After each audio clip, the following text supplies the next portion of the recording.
Oh, well, Stanley Tucci joins me now. Such a powerful, powerful film. Of course, it's sad, but it also shows the power of love, doesn't it? Yeah, it does. No matter what no matter what your sexual preference or it doesn't matter. People love each other and they just love each other. Well, exactly. What I thought was obviously your character is at the start of the film in the sort of earlier stages of dementia. And the one scene that I found really heartbreaking was when he kind of forgot how you put your jumper on. You know, he was Yeah. kind of like, why do I not know this? And it was so Yeah. bewildering, and so many people could relate to that. Yeah, I really love that Harry wrote that into the script because it's incredibly undramatic, and yet it ends up being very dramatic, because it's the simplest things that are confounding.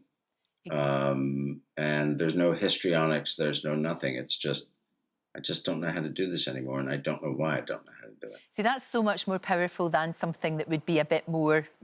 You're right, that would be a bit more... It's almost mundane in the best possible sense. You know, it's that Yeah, kind of thing, isn't it? yeah, and I think that that's the beauty of Harry's writing. That's what I love about the film, is that the whole thing is incredibly understated. It could be so much more dramatic, even melodramatic, and filled with histrionics and all that. But I find it so much more profound and touching when things when things are more subtle. No, exactly. It's much more authentic. Of course it is. It's much truer. It's very interesting that you and Colin Firth swapped roles. You were supposed to be playing the opposite role. I never did feel completely comfortable with the role, and I'm not quite sure why. And then Colin said at one point, I think we should switch roles. And I said, I'm so glad you said that because I've been thinking about it.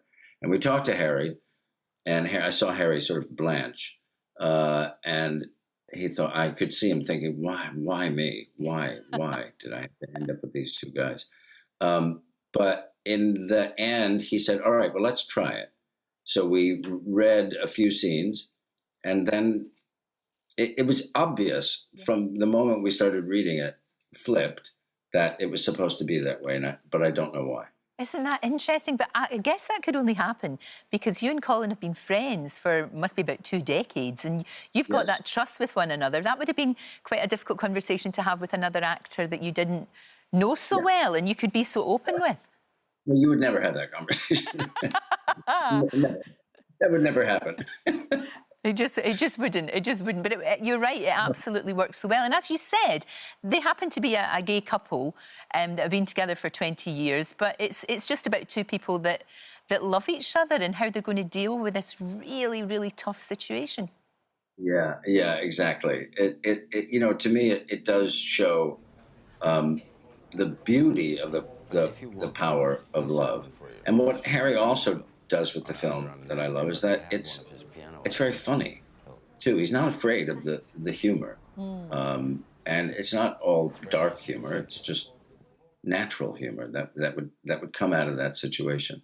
No, of course it is. Now, when I knew I was going to be talking to you, I wanted to ask you about a movie that I saw now in the 90s that you did, and it was called Big Night. And I loved that film. It was a joyous film. It was a celebration of food, which I love anyway, but particularly Italian food. Yeah.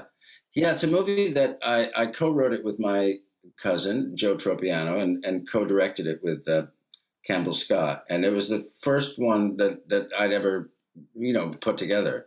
And it ended up being a great success and a wonderful experience for all of us, and has somehow become like this iconic food movie. It really has, and of course that leads on to the fact that you are doing a documentary. I mean, this has got to be the best job in the world, basically going around Italy eating. Yeah, it's very, I don't know how that happened. Well, I do know how it happened. CNN came to me and they said, do you have any ideas for a show?